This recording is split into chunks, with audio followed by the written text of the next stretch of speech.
Bon culte à toi.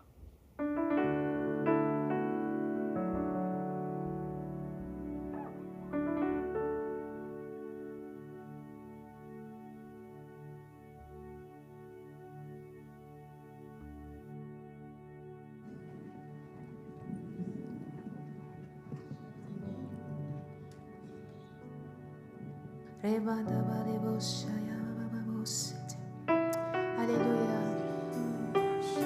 Célébrons le nom de l'Éternel. Toi soit toute la gloire. Nous célébrons ton nom, Seigneur, car tu agis encore, tu agis toujours. Merci parce que ce matin, tu nous as rappelé que par cet acte de Sainte Seine, Seigneur, tu vis en nous et en vivant en nous, tu nous revêts de ta puissance, tu nous revêts de ton autorité, tu nous revêts de ta force. Et c'est pour ça, Seigneur, que nous disons ce matin que tu agis encore. Tu es puissant, tu es capable et tu nous transmets cela parce que tu es notre Père. Alléluia.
a soif de voir son règne dans ta vie, son règne dans tes circonstances, son règne dans ta famille, son règne dans tes finances. Ne te tais pas ce matin. Oh, dis-lui, Seigneur, je veux te voir, je veux te voir, je veux te voir. Je sais que tu n'as pas changé, je sais que tu agis toujours, je sais, oh Dieu Tout-Puissant, que tu guéris encore, je sais que tu délivres encore, je sais que tu transformes. Oh papa, je ne me tairai point, je ne me tairai point ce matin, parce que ma famille a besoin de cette grâce, parce que mes enfants ont besoin de cette grâce, parce que mon pays a besoin de cette grâce, parce que mon église a besoin de cette grâce, parce que j'ai besoin de cette grâce, Seigneur. Je veux crier à toi ce matin. Je sais que tu agis toujours, je sais que tu délivres toujours. Je sers un grand Dieu, je sers un grand Dieu. Oh papa, et je t'appelle ce matin, je soupire après toi, je soupire après toi, je soupire après toi. Ce soupir, ce n'est pas juste une expression, c'est une manifestation du cri de notre cœur qui dit: papa, je ne suis pas satisfait tant que je ne vois pas ton règne. Papa, je ne suis pas satisfait tant que je ne vois pas ton règne sur tous les domaines de ma vie. Oh papa, ce matin, règne papa, règne ce matin, règne. Oh Rabaka Sebere Baba Baba Sekete ya Baba, Me Sebere Katayama Sondo Rokoto Yaba, Reba Baba Soto Rokoto Yama Sebere Kataya Baba. Combien tu es grand mon Dieu. Je ne veux pas regarder à ma souffrance, je ne veux pas regarder à mes problèmes, je veux regarder à la grandeur de mon Dieu. Celui est capable de tout changer, celui est capable de me transformer, celui qui est capable de tout changer dans ma situation. Seigneur, je veux contempler ta grandeur ce matin, je veux contempler ta puissance ce matin, je veux contempler, oh Dieu, la pleine capacité ce matin.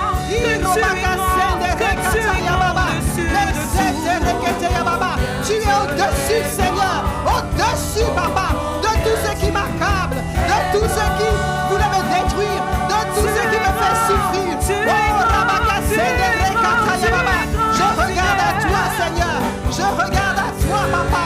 Remaka sondo rokoto ya baba, Rebaka sondo rokoto ya ba, Rebaba setere kata ya ba, Isotoro kata ya ba rekata ya ba sende.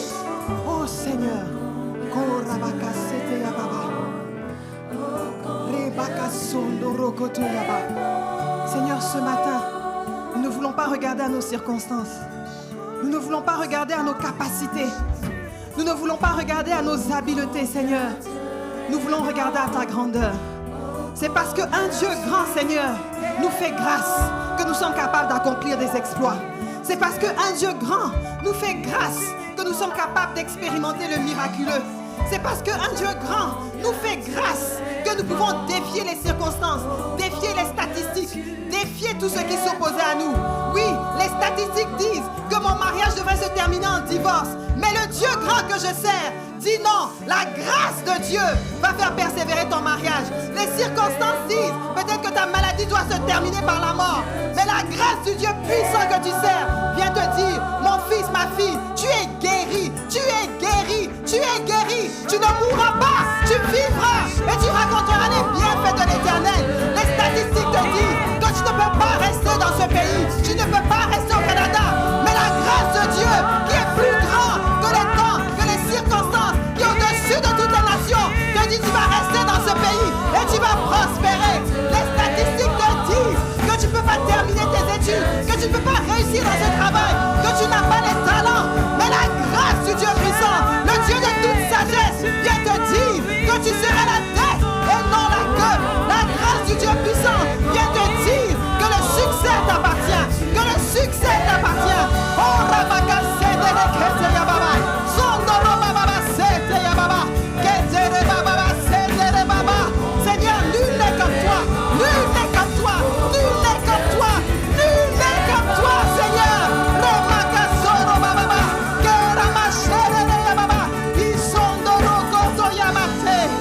Oh Seigneur, où serions-nous sans ta grâce?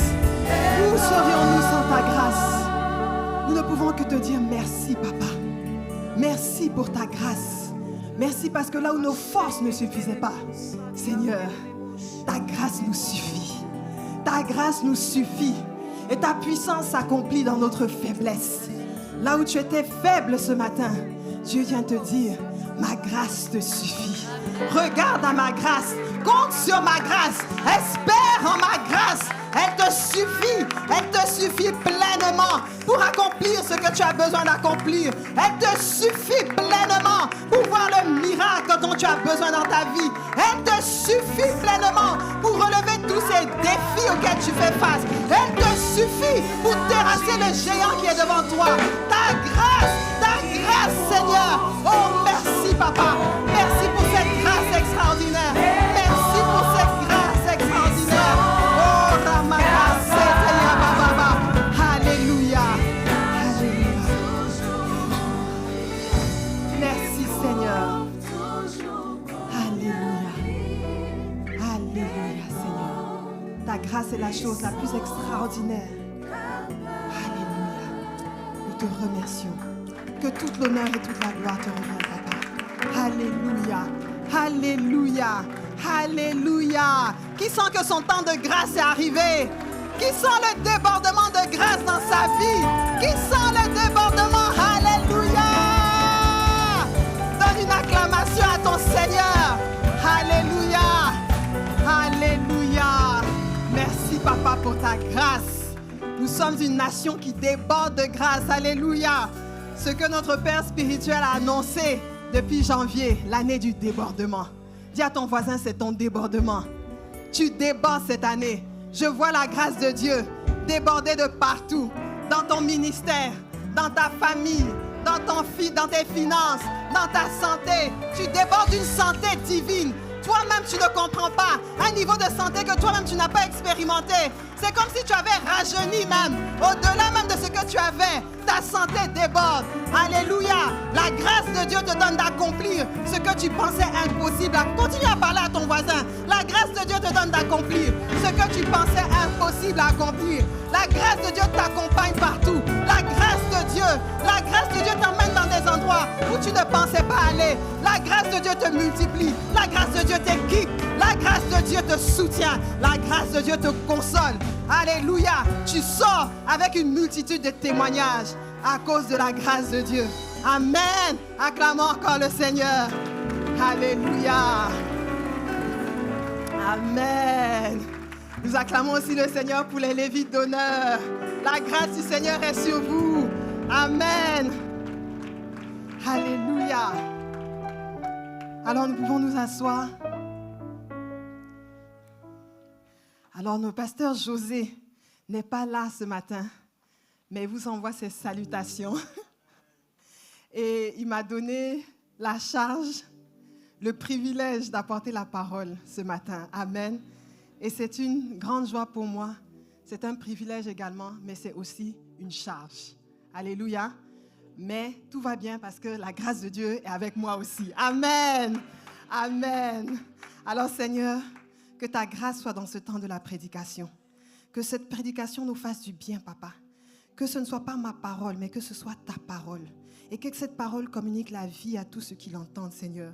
Que chacun d'entre nous, Seigneur, ressorte avec une mesure de grâce qu'on n'avait pas avant, Seigneur. Que ce débordement de grâce se manifeste partout dans nos vies, Seigneur. Et qu'on puisse témoigner de la puissance et de la grandeur de notre Dieu. Au nom de Jésus-Christ. Amen. Amen, amen, amen. Alors nous continuons dans le thème où nous sommes depuis ce matin. Depuis, même pas ce matin, depuis ce début d'année. Amen, merci. La grâce de Dieu. C'était pour voir si vous suivez.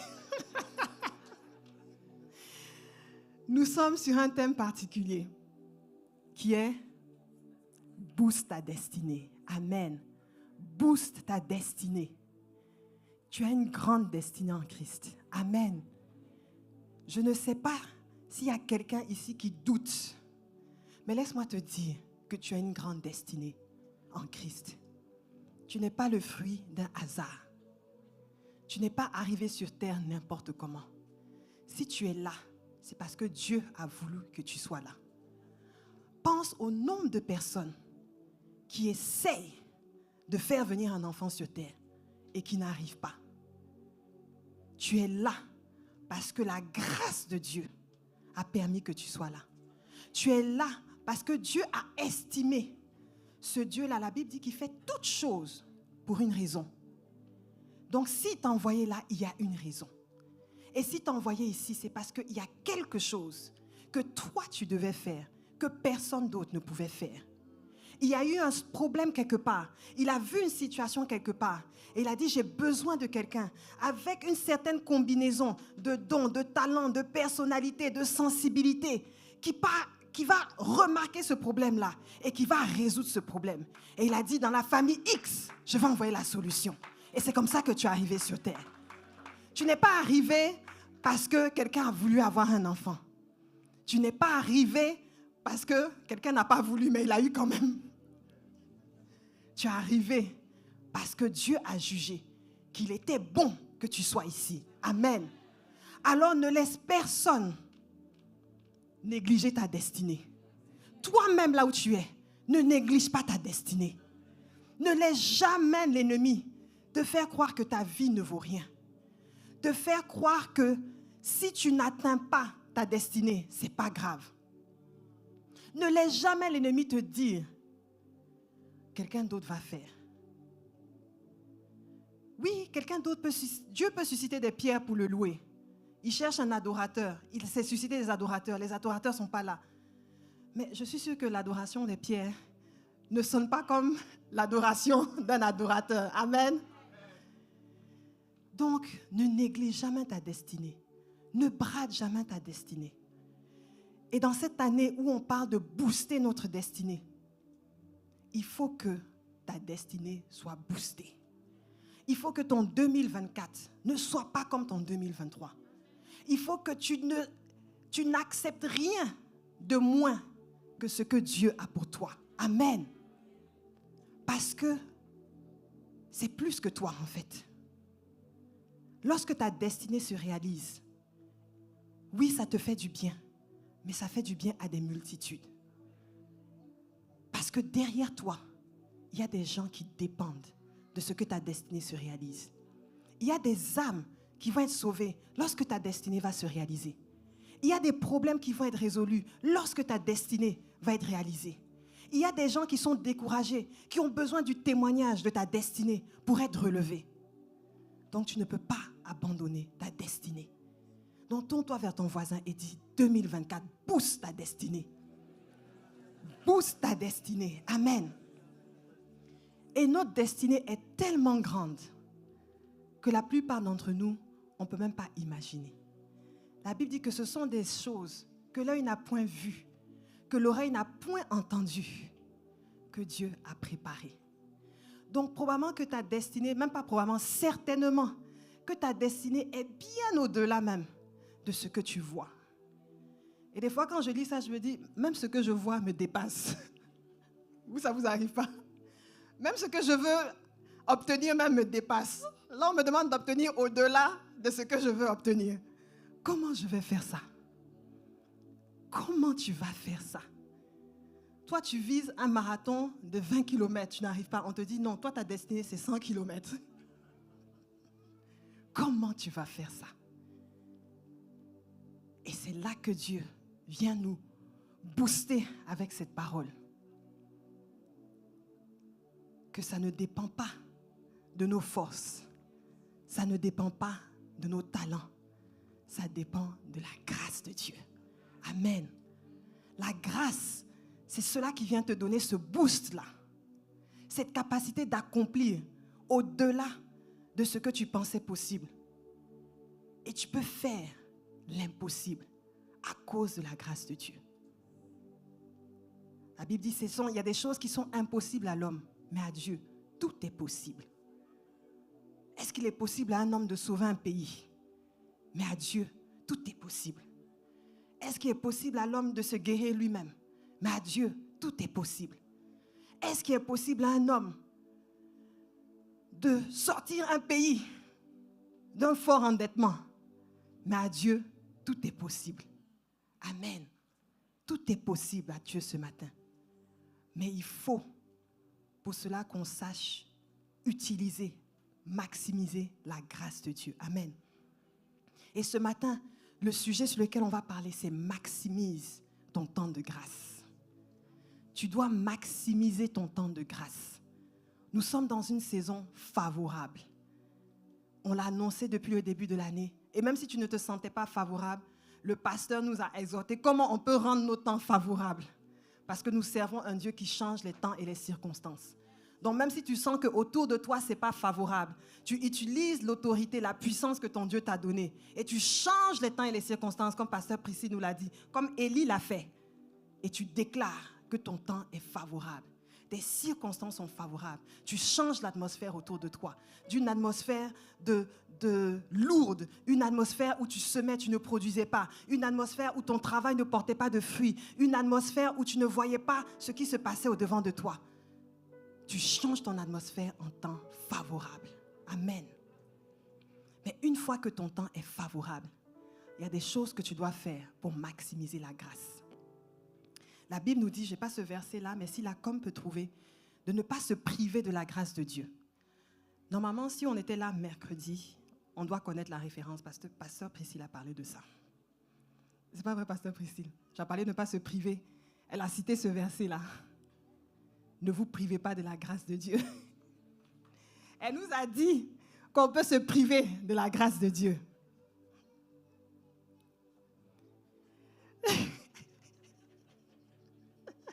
Donc la grâce peut être là, mais tu te prives de la grâce. Voilà. Veillez à ce que nul ne se prive de la grâce de Dieu. Ça veut dire qu'une fois que la grâce est là, il est possible qu'on se prive de la grâce. Il est possible que Dieu ait ouvert ton ciel, mais par certaines attitudes ou certains comportements, la grâce que Dieu a préparée pour toi ne tombe pas. On a une saison de grâce. Le ciel est ouvert. La pluie tombe. Assure-toi de ne pas avoir de parapluie. Amen. Si tu as un parapluie, la grâce de Dieu ne va pas tomber sur toi. Ce n'est pas vrai? Donc, il faut qu'en cette saison de grâce-là, tout ce qui tombe doit t'atteindre. Amen. Et on va voir quelques principes pour maximiser ton temps de grâce. Amen. Déjà, il faut comprendre qu'un temps de grâce, c'est un temps de moisson. Si on va dans Genèse 8, verset 2. Tant que la terre subsistera, les semailles et la moisson, le froid et la chaleur, l'été et l'hiver, le jour et la nuit ne cesseront point. Amen. Pasteur José a cité ça aussi il y a 2 semaines. C'est pas vrai? Amen. Dans le livre de Genèse. C'est ça qui est bien quand on surfe sur une série. On n'a pas à trop travailler, on prend ce que les autres ont fait avant. Donc Genèse 8.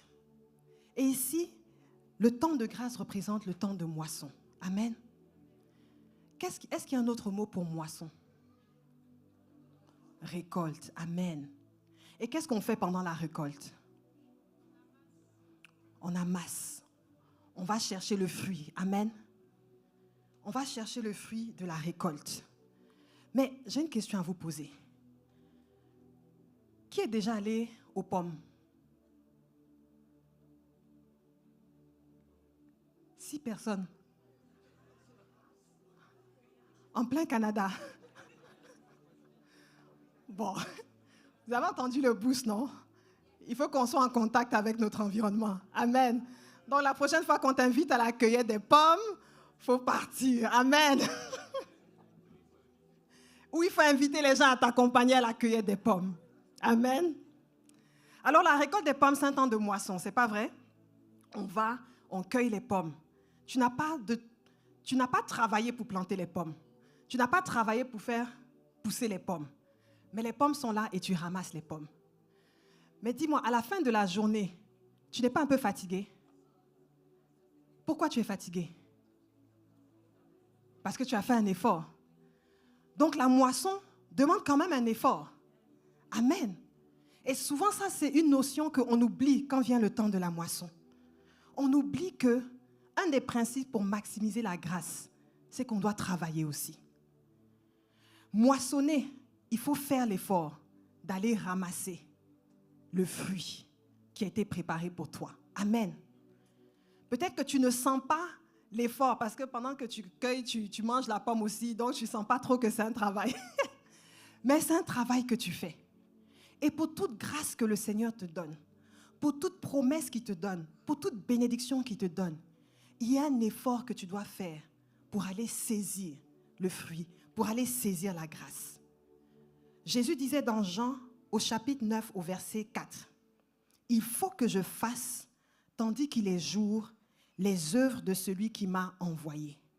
La nuit vient où personne ne peut travailler. » Alors le jour, qui représente aussi la saison de grâce, c'est une saison où tu dois travailler. Et souvent parce qu'on a tellement travaillé la nuit aussi, parce que tu as travaillé pour semer, tu as travaillé pour planter. Quand vient le temps de récolter, tu dis, Seigneur, je veux dormir. Fais tomber le fruit tout simplement, moi je veux dormir. J'ai déjà trop donné. Mais le Seigneur te dit, il y a un autre type de travail à faire. Ce n'est pas le type de travail que tu faisais pendant que tu semais.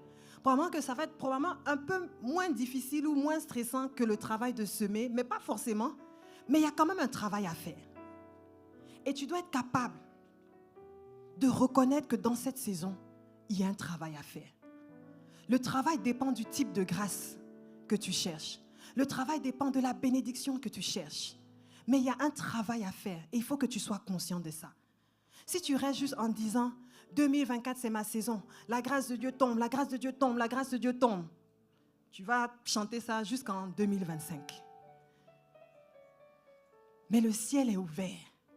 Il faut que tu ailles saisir ce qui est en train de tomber pour toi. Peut-être que pour toi, la grâce de ton mariage est arrivée. Mais tu as un travail. Révise tes standards un peu. C'est un travail à faire. Oui, il faut changer ta mentalité, changer tes préférences, changer tes valeurs des fois. C'est un travail, ça demande un effort.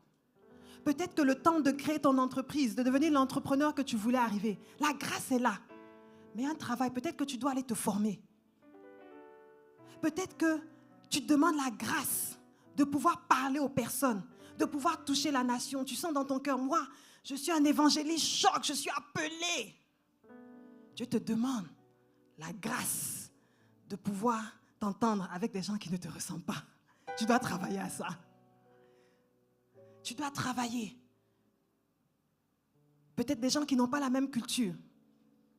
Dieu va te dire, travaille à t'entendre avec eux. Tu ne peux pas les évangéliser si tu ne sais pas leur parler. Tu ne peux pas les évangéliser si tu ne peux pas développer une amitié avec eux. Dieu te demande de travailler. Il y a un travail que tu dois faire. Tu as prié. Dieu t'a déjà même montré la femme de ta vie. Travaille à pouvoir aller lui dire bonjour. Amen. Elle ne va pas apparaître comme ça. Travaille à pouvoir avoir une conversation avec elle. Il faut que tu travailles. Et je ne sais pas quelle grâce tu attends du Seigneur. Je ne sais pas quelle est l'espérance que tu as ce matin. Je ne sais pas, quand on crie débordement de grâce, à quoi tu penses en premier. Mais il y a un travail qui est associé à ça, que tu dois faire. La grâce de Dieu est déjà là pour toi. On a travaillé nos circonstances, on a déclaré, on a appelé. Et Dieu veut que tu saches qu'il a entendu ton cri, il a entendu tes prières, il a ouvert le ciel. La grâce est là. Mais il faut que tu travailles. Amen. Peut-être la grâce pour certains, c'est de changer. Le travail, pour certains, c'est changer de domaine professionnel. Tu as des rêves que tu veux voir, mais le Seigneur t'appelle à changer. Et tu ne veux pas changer parce que tu es confortable. Mais il y a un travail à faire. Amen. Alors, un des devoirs qu'on a aujourd'hui, c'est de demander au Seigneur, quel type de travail je dois faire dans cette saison de moisson? On a tous un travail à faire. On a tous quelque chose que Dieu attend de nous. En fait, ce n'est même pas quelque chose que Dieu attend de nous. C'est juste l'action de saisir ce que Dieu a déjà préparé pour nous. Amen. Et il faut qu'en ce temps-là, on soit capable de le faire. mais nous le ferons, amen, par la grâce du Seigneur. Alléluia. La deuxième chose qu'on doit faire, vous savez, une fois qu'on travaille, une fois qu'on fait un effort, souvent la première pensée qui nous vient, c'est « Ouais, j'ai bien travaillé ». On se tape les mains et on se dit « Oui, mon travail m'a acquis certaines choses ». Lorsque la grâce de Dieu est venue, et pour certains ont déjà commencé à l'expérimenter, la grâce de Dieu est venue. Vous avez fait ce que vous deviez faire. Vous avez fait ce que vous deviez faire. Et vous avez commencé à saisir ce que Dieu a préparé pour vous. La chose à laquelle il faut faire attention. Le deuxième principe qu'il faut regarder, c'est résister à l'orgueil. Amen. Parce que lorsque les fruits commencent à tomber, lorsque la grâce commence à être manifestée, il y a une tendance. Et c'est une tendance qui se retrouve chez tous les hommes, tous les êtres humains. C'est de se dire, mon travail m'a acquéri. C'est pourquoi Dieu dit, lorsqu'il parle au peuple d'Israël dans Deutéronome 8, versets 17 à 18, il dit, garde-toi de dire à ton cœur. Quand Dieu te dit, garde-toi, c'est comme s'il dit, je sais que ta tendance va t'emmener quelque part, mais je te préviens d'avance. Garde-toi de faire certaines choses. Donc, il dit, je sais, tu auras tendance à faire ça. Mais garde-toi de dire à ton cœur, ma force et la puissance de ma main m'ont acquis ces richesses. Souviens-toi de l'Éternel, ton Dieu, car c'est lui qui te donnera la force pour les acquérir, afin de confirmer, comme il le fait aujourd'hui, son alliance qu'il a jurée à tes pères. Souvent, on voit des débuts de grâce, on ne voit pas la fin de grâce. Où la grâce commence, il y a une porte qui s'ouvre et puis on a l'impression que ça stoppe là. Des fois même, la porte même se transforme en problème. Et tu te dis, mais Seigneur, qu'est-ce qui s'est passé? Je pensais que tu avais répondu à ma prière. Je pensais que la grâce avait commencé à tomber. J'ai prié pour cet emploi, j'ai eu l'emploi et tout d'un coup, l'emploi se transforme en cauchemar. Qu'est-ce qui s'est passé, Seigneur? Et souvent, tout simplement, ce qui s'est passé, c'est qu'on s'est dit en notre cœur, ma force et la puissance de ma main m'ont acquis ces richesses. Bon, personne ne dit exactement ma force et la puissance de ma main, mais souvent on va dire, et ça c'est souvent quand on donne le témoignage, quand tu entends le témoignage des gens. Moi je dis toujours, si quand quelqu'un me donne son témoignage et que j'entends beaucoup de je, ça veut dire qu'on a oublié la grâce de Dieu dedans. Donc, j'ai jeûné 40 jours et puis j'ai eu mon travail. J'ai prié tel type de prière et puis j'ai été béni. J'ai fait la prière de Jabez et puis tout a fonctionné. J'ai fait le jeûne de Daniel et puis les portes se sont ouvertes. Je. Moi. C'est toi qui as tout fait. Tes œuvres ont fait. Ta prière a fait. Ta spiritualité a fait. Ta piété a fait. Ta foi a fait. Ta vision a fait. Mais rappelle-toi, il y a d'autres domaines de ta vie. Tu as prié, tu as jeûné pareil, tu n'as pas eu. C'est pas vrai? Donc ça veut dire que ce n'est pas tellement ta piété qui a fait quelque chose. Il y a d'autres personnes qui ont travaillé plus fort que toi, qui n'ont pas eu. Donc ce n'est pas tellement tes efforts qui ont fait quelque chose. La grâce de Dieu t'a permis d'acquérir ces choses. La grâce de Dieu a fait que ton travail a porté du fruit. La grâce de Dieu a fait que tes efforts ont donné quelque chose. La grâce de Dieu a fait que ton jeûne est allé quelque part. C'est la grâce de Dieu. Tout commence par la grâce. L'effort que tu as fait, c'était l'effort de cueillir. Mais c'est comme si une mère qui accouche et qui dit, j'ai fait une vie. J'ai créé une vie. Elle s'est occupée de la vie. Elle a certainement fait des sacrifices. Pendant 9 mois, elle a porté la vie. Mais ce n'est pas elle qui a fait la vie. Pourtant, c'est une tendance qu'on a. Et si tu regardes même dans la Bible, dès la Genèse, Ève a fait la même chose. Dans Genèse 4.1, la Bible nous dit, Adam connut Ève, sa femme. Elle conçut et enfanta décidément Caïn. Et elle dit, j'ai formé un homme avec l'aide de l'Éternel. Donc, en fait, Dieu, c'était l'accessoire, quoi. Elle a fait un homme et puis Dieu l'a aidé. Mais sinon, le personnage principal, c'est elle. Mais qu'est-ce que Caïn a donné? Qu'est-ce qu'elle a enfanté? Un meurtrier, un envieux. La Bible dit meurtrier dès le commencement. Oui, celui qu'elle a enfanté, celui qu'elle a fait, c'est ça que ça a donné. Abel, on n'a pas mentionné que c'était elle qui l'avait fait. Mais Caïn, elle a dit que c'était elle qui l'avait fait. Et souvent dans nos vies, on a ces choses qui viennent. Tu as le travail que tu veux. Tu as le mariage pour lequel tu veux. Tu as la grâce, le ministère que tu veux. Et tu commences à dire, j'ai fait. J'ai fait mon mariage. J'ai fait mes enfants. J'ai fait ma promotion. Et ce qui était à l'origine une bénédiction du Seigneur devient un poids, devient un chagrin, devient une source de tristesse pour toi. Tout simplement parce que tu as enlevé la grâce de Dieu de cette chose-là. Tu as enlevé l'élément Dieu. C'est devenu ta chose, ta propriété, ce que toi tu as enfanté. Ce que tu enfantes sans Dieu ne peut pas être source de bénédiction. Ce que tu enfantes sans Dieu ne peut pas produire la vie. Ce que tu enfantes sans Dieu ne va pas durer. Donc lorsque tu reçois ta grâce, tu reçois ta bénédiction. Fais comme le Seigneur te dit dans Deutéronome 8. Garde-toi.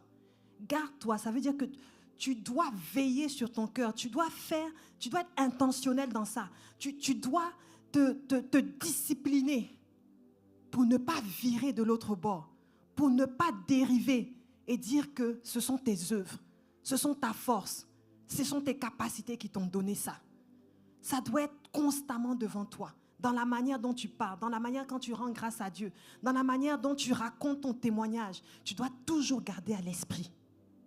Il faut que je me garde de dire, et même pas juste de parler, mais dis à ton cœur. Parce qu'avant que ça sorte de ta bouche, c'est parce que tu l'as dit à ton cœur. Donc garde-toi de dire à ton cœur. Ne laisse même pas la pensée te traverser. Voilà ce que j'ai fait. Voilà ce que je me suis acquis. Voilà ce que j'ai possédé. Nous n'avons rien fait. Nous sommes tous, autant que nous sommes, des bénéficiaires de la grâce. Si tu vois quelqu'un avec un don, un talent, c'est la grâce de Dieu. Si tu vois quelqu'un qui est arrivé quelque part, c'est la grâce de Dieu. Si tu vois quelqu'un qui est dans une position, c'est la grâce de Dieu.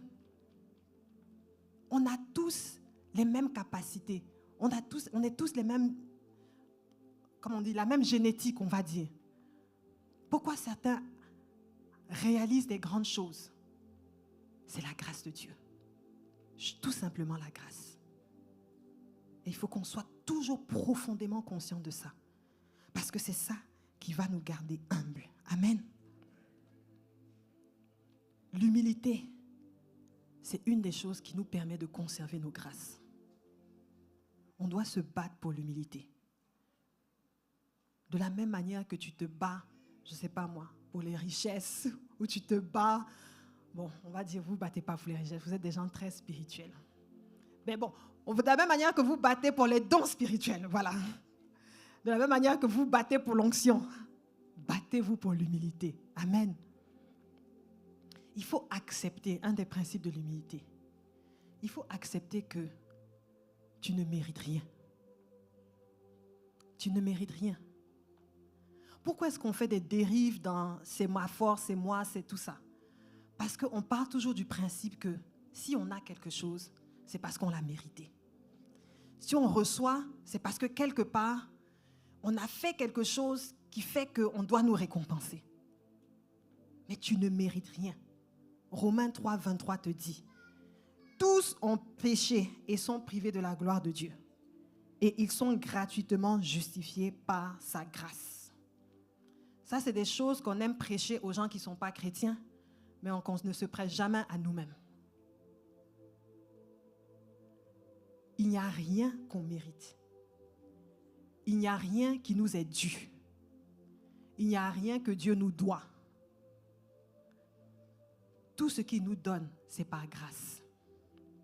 Et quand tu comprends ce principe-là, tu comprends qu'en fait, la grâce, c'est tout simple. C'est, je ne mérite rien, mais je reçois tout. Amen.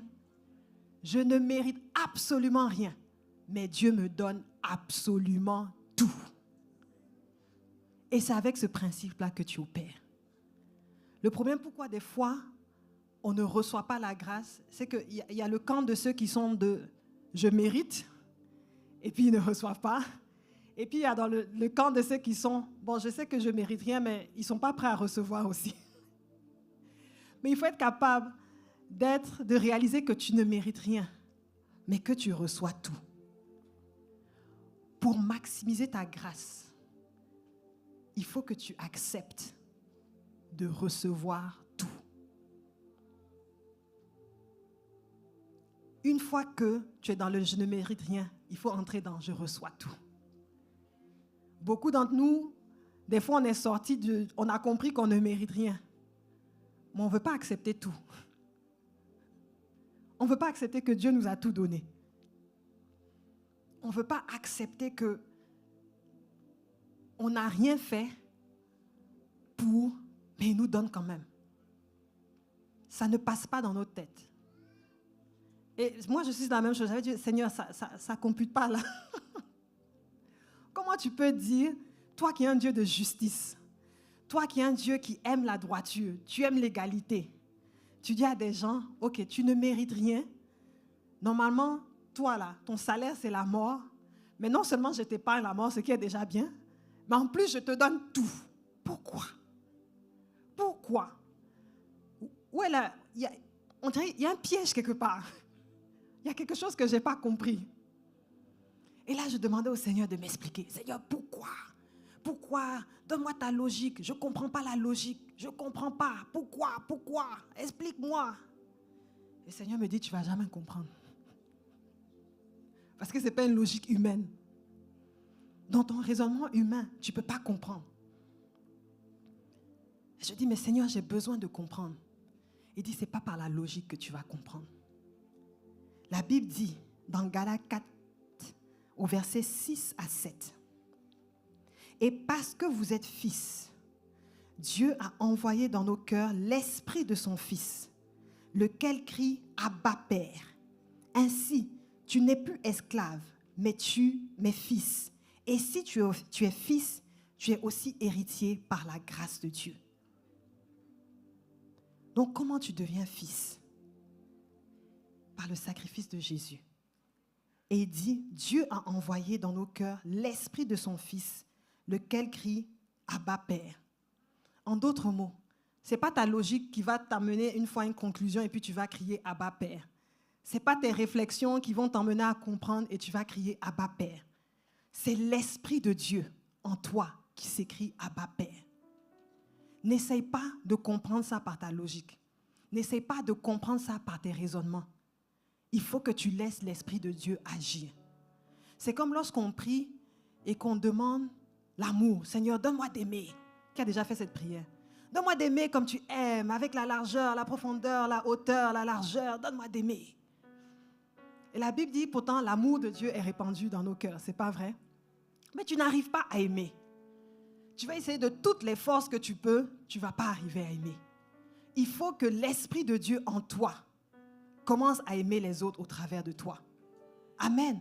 De la même manière, il faut que l'Esprit de Dieu en toi commence à crier Abba Père. L'Esprit de Dieu en toi doit témoigner que tu es fils de Dieu. L'Esprit de Dieu en toi témoigne à ton esprit que tu es fils de Dieu. Ce n'est pas une œuvre de logique. Ce n'est pas une œuvre de sagesse. C'est une question de recevoir l'Esprit et d'accepter que l'Esprit de Dieu en toi te communique ce qu'il est. Tu es fils parce que tu as reçu l'Esprit du Fils. Amen. Donc, arrêtons de nous battre pour essayer de nous expliquer nous-mêmes pourquoi on mérite la grâce de Dieu, pourquoi on mérite les bénédictions de Dieu, pourquoi est-ce qu'on mérite. Dis seulement au Seigneur, je reçois l'Esprit de Dieu. Que ton esprit atteste à mon esprit que je suis enfant de Dieu. Et c'est très important qu'on puisse faire ça. Parce que tant qu'on n'a pas cette attestation-là, on sera toujours comme des imposteurs. On se présente devant Dieu. C'est au nom de Jésus, je prie, je veux ça, je suis ton héritier. Mais au fond de ton cœur, il y a une voix qui dit tu es imposteur. Une voix qui dit tu ne mérites pas. Il y a une voix qui dit voilà ce que tu as dit hier, tu as fait hier. Pasteur Priscille nous a expliqué ça en long et en large mercredi. Il y a une voix qui dit j'ai fait tel péché, j'ai dit telle chose. Et parce que tu as cette voix qui crie là, tu as beau te tenir et ta bouche dit je suis héritier. Ta bouche dit voici la bénédiction qui est à moi. Ta bouche dit voici les promesses que Dieu me donne. Ton cœur dit imposteur. Et cette voix-là parle contre toi. Et tu ne peux pas pleinement bénéficier des grâces de Dieu. Si tu forces un peu, tu as la moitié de grâce. Tu forces un peu plus ceux qui peuvent forcer leur volonté un peu plus. On a des dimensions de grâce, mais on n'a pas toute la grâce. Et ce qui est tragique, parce qu'on n'est pas héritier, on ne peut pas pleinement contribuer au royaume de Dieu. Tu as besoin de tout ton héritage pour accomplir ta destinée. Tu ne peux pas accomplir ta destinée si tu es couché dans un lit d'hôpital. Si Dieu t'appelle à construire des maisons, toi tu es couché dans un lit d'hôpital. Tu ne peux pas travailler. Comment tu vas accomplir ta destinée? Comment tu vas accomplir ta destinée? De faire du bien à des personnes, d'envoyer des enfants à l'école, de pourvoir pour eux. Toi-même, tu n'arrives pas à sortir d'une détresse financière. Et on n'arrive pas à sortir de nos destinées parce qu'on se comporte comme des imposteurs. En fait, on vient, on dit Seigneur, donne-moi, mais dans ta prière, c'est comme si tu disais, Seigneur, je sais que je ne mérite pas, mais tu dis que je mérite, donc je viens parce que tu dis que je mérite, mais toi-même tu sais, mais ce n'est pas grave si tu sais, mais quand même, donne-moi un peu. Mais des fois, c'est ça qu'on fait, on ne réalise pas, mais c'est ça qu'on fait. Et parce que tu penses un peu, tu reçois un peu. Et parce que tu reçois un peu, ta destinée est un peu aussi. Mais tu es appelé à de grandes choses. Tu es appelé à libérer des nations. Il n'y a pas beaucoup de gens qui disent Amen. Tu es appelé à libérer des nations. Tu es appelé à transformer des déserts en fleuves. Mais si tu n'acquiers pas ta pleine identité d'héritier, tu ne pourras pas entrer dans cette grâce-là. Dis, je reçois l'esprit d'adoption. Amen. Romains 8, verset 15-16. Et vous n'avez point reçu un esprit de servitude pour être encore dans la crainte, mais vous avez reçu un esprit d'adoption par lequel nous crions Abba Père. L'esprit lui-même rend témoignage à notre esprit que nous sommes enfants de Dieu. C'est dans cette dimension que tu dois entrer. Chaque fois que tu sens l'esprit de servitude, c'est l'esprit qui dit, Seigneur, s'il te plaît, si ça te fait plaisir, si tu veux me faire grâce, s'il est possible, excuse-moi de te déranger, Seigneur. Papa, pardon. Moi, j'admets, j'ai déjà prié comme ça, Papa, pardon. Ça, c'est l'esprit de servitude. Tu n'es plus esclave. Tu es fils. Et chaque fois que tu es fille, donc chaque fois que tu détectes en toi l'esprit de servitude, tu dois te lever et dire non. Tu dois refuser ça. De la même manière que si tu détectais la haine en toi, tu dis non. L'esprit de Dieu en moi est un esprit qui aime et tu refuses cela. De la même manière, tu dois être zélé pour refuser l'esprit de servitude dans ta vie. Zélé pour ne pas tolérer aucune de ces manifestations dans sa vie. Tu dois toujours fonctionner en tant que fils, en tant que fille. Et c'est comme ça que tu vas maximiser ta grâce. Amen. Et une fois que tu as acquéri l'esprit d'adoption, tu fais la dernière étape. Hébreux 4, verset 16, qui te dit « Approchons-nous donc avec assurance du trône de la grâce, afin d'obtenir miséricorde et de trouver grâce pour être secouru dans nos besoins. » C'est quand tu es fils que tu peux t'approcher avec assurance du trône de grâce. Si tu es esclave, serviteur, tu vas toujours venir en tremblant, sans être sûr, est-ce que je vais être reçu? Est-ce que je ne vais pas être reçu? Est-ce que j'ai quand même bien prié hier, donc je pense que je suis confortable pour demander certaines choses à Dieu. Je suis sorti d'un temps de jeûne, donc je suis confortable. Mais le fils vient, quelles que soient les saisons, il n'a pas peur d'approcher son papa. Quel que soit ce qu'il a fait même, parce qu'il connaît l'amour de son père, il n'a pas peur d'approcher son papa. Que ce soit favorable dehors, pas favorable, il n'a pas peur d'approcher son papa. Les enfants entendent récession à la télé, ça n'empêche pas de venir demander des choses à leurs parents. Même des fois, le parent lui dit, il n'y a pas d'argent. Il dit, mais quand même, papa, s'il te plaît. Les temps et les circonstances ne l'affectent pas. Il a fait la pire bêtise il y a 1 heure. Ça ne l'empêche pas de revenir l'heure d'après. Maman, s'il te plaît. Parce que lui, il ne vit pas dans cet esprit de servitude. Il sait qu'il a un fils. Et il sait que son parent est là pour lui. Donc, quel que soit ce qu'il a fait, quel que soit l'extérieur, quelles que soient les circonstances, des fois même le grand frère est venu et dit, maman a dit non, hein, mais lui, il s'avance quand même. Je vais m'essayer. Des fois, même, il va dire à son frère, bon, maman a dit non, mais toi, va demander quand même non. Parce que pour lui, il est fils. Ce qui s'est passé avant, ce n'est pas son problème. Ce qui se passe après, ce n'est pas son problème. Soyons des fils. Approchons-nous avec assurance du trône de la grâce. Beaucoup d'entre nous, on a arrêté de s'approcher du trône de la grâce pour certains sujets.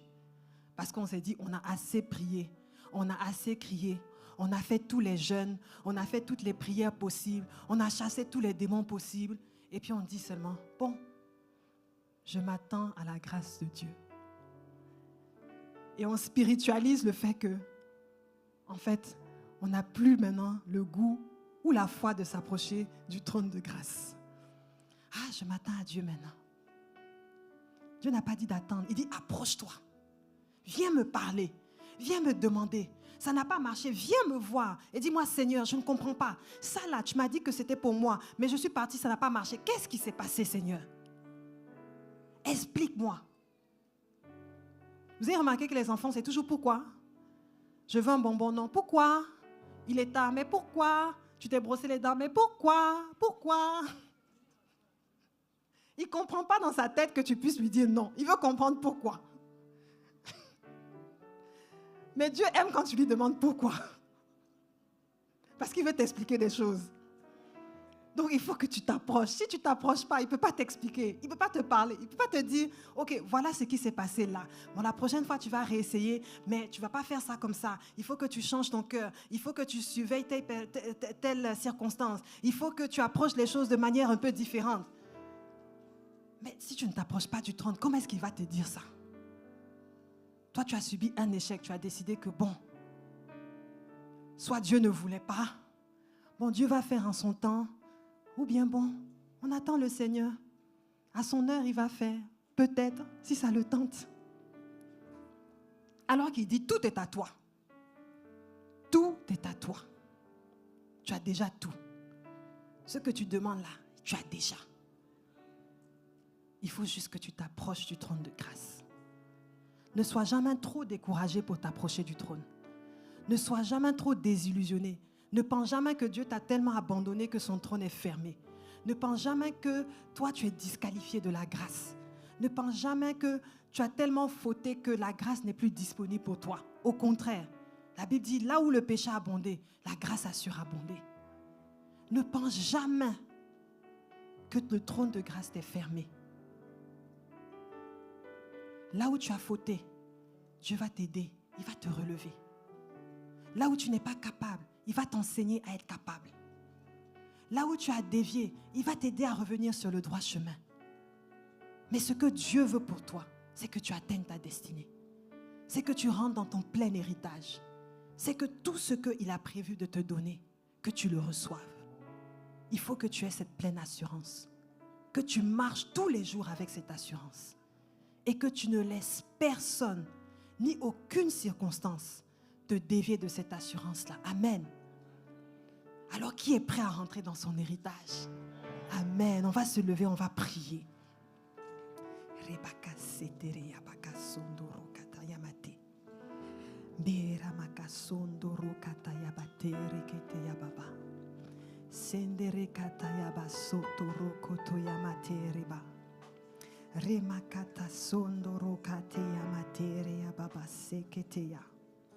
Éternel, nous te bénissons, Seigneur, parce que tu as fait de nous, Seigneur, tes enfants par adoption.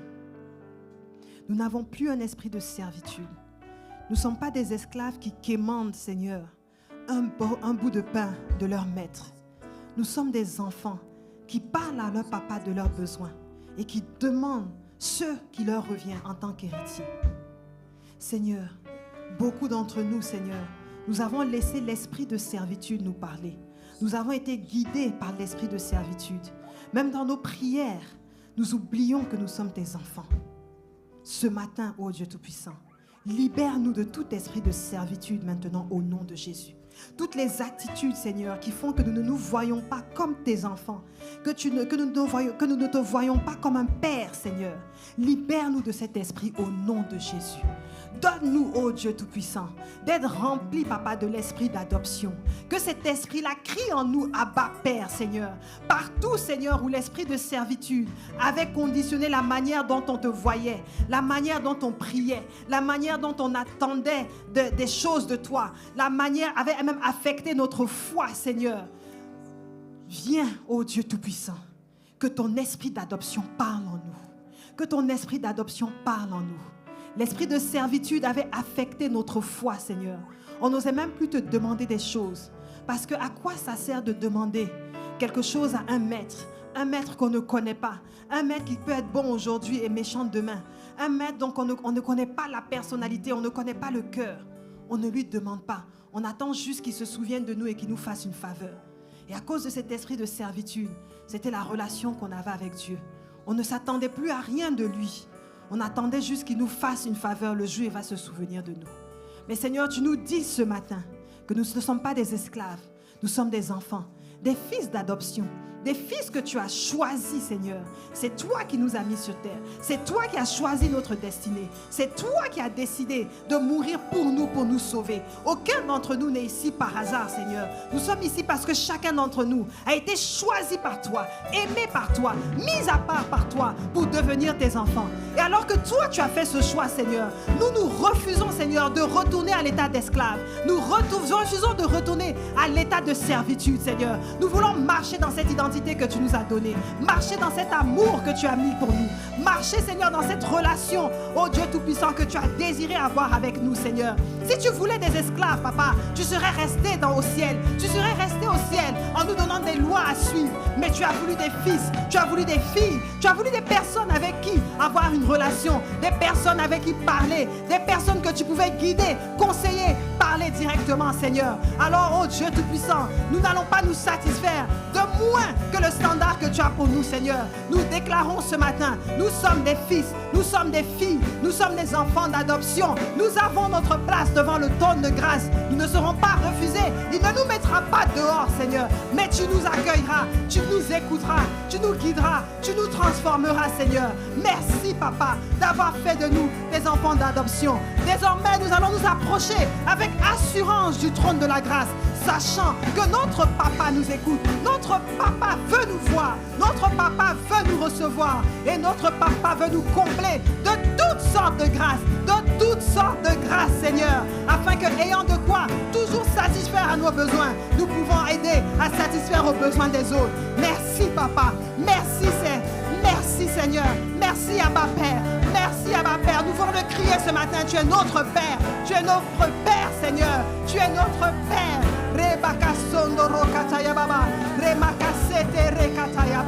Et tous ensemble, nous te crions Père, Seigneur. À toi, Père,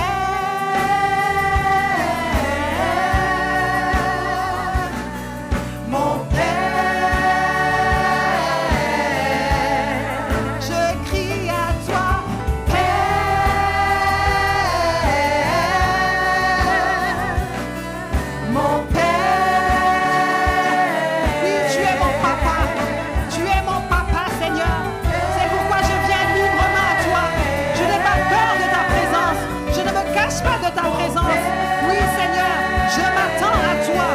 sais que tu as tout prévu pour moi et que tu vas me faire, tu fais de moi l'héritière de toutes les grâces que tu as pour ton royaume. Merci Seigneur. Je te rends toute l'honneur et toute la gloire au nom de Jésus.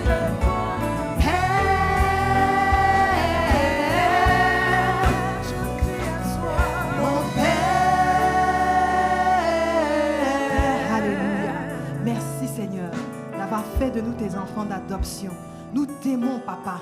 Nous n'avons pas peur de ta présence et nous demeurons toujours attachés au trône de la grâce, Seigneur. Et nous maximisons les grâces que tu as déposées sur nos vies et nous boostons ainsi notre destinée au nom de Jésus-Christ. Amen. Amen, amen. On va acclamer le Seigneur. Alléluia. Et on va continuer à célébrer notre Papa en lui faisant une offrande d'amour. Alléluia. Nous allons manifester notre amour pour notre Papa. De la même manière, tu vas dire ton offrande aujourd'hui, Papa, que ce soit comme un bisou, un câlin que je viens donner à un Papa que j'aime. Alléluia. Ce sera pas, c'est pas un sacrifice. C'est une expression de l'amour que tu as pour ton Papa. Alléluia. Alors, dans la joie, avec amour, nous allons entrer dans notre deuxième offrande. Et les préposés, les portiers vont passer avec les paniers d'offrande. Alors tu peux manifester ta joie, tu peux te tenir debout, tu peux exprimer ton amour envers le Seigneur. Alléluia. Et pour ceux qui n'ont pas, qui préfèrent les voies électroniques, l'adresse Interac est affichée à l'écran ainsi que les différents moyens d'envoyer nos offrandes. Alléluia.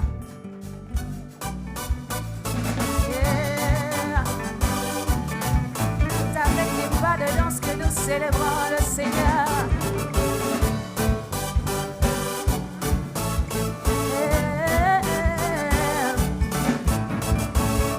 Père, je veux te louer. Père, je veux te louer. Père, je te loue pour tous tes bienfaits. Père, je veux te louer. Père, je veux te louer. Je veux te louer, te célébrer, Seigneur. Père, je te loue pour tous tes bienfaits. Oh, Père, je veux te louer. Je veux te louer. Je veux danser pour toi, mon Père, Papa. Je veux te louer. Père, je veux te louer. Père, je te loue pour tous tes bienfaits. Oh, reçois, Seigneur. Reçois ma louange, Seigneur. Reçois ma louange. Reçois ma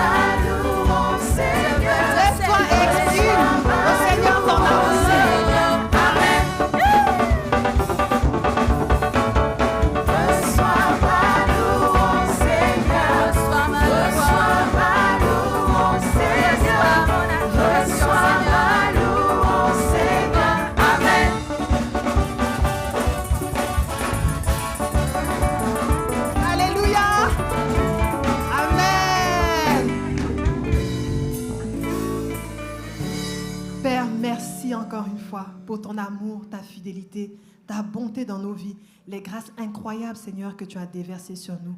Reçois, Seigneur, au travers de ces offrandes, l'expression de notre amour, l'expression de notre louange, Seigneur. Ce que nous emmenons est peu, Seigneur, par rapport à ce que tu as fait pour nous. Mais nous te l'emmenons, Seigneur, comme un enfant, Seigneur, emmène à son Père un petit cadeau, un petit présent. Ce n'est rien par rapport à ce que le Père fait pour l'enfant, mais c'est la dimension, c'est l'expression de l'amour qu'il a, de la reconnaissance qu'il a. Reçois ces offrandes, Seigneur.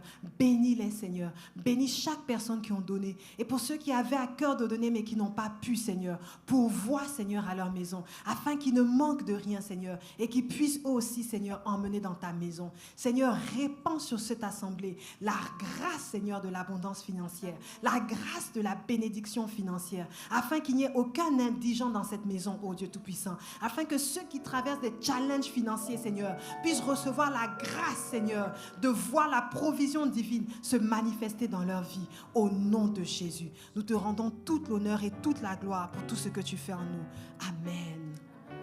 Alléluia. Amen. Viens maintenant.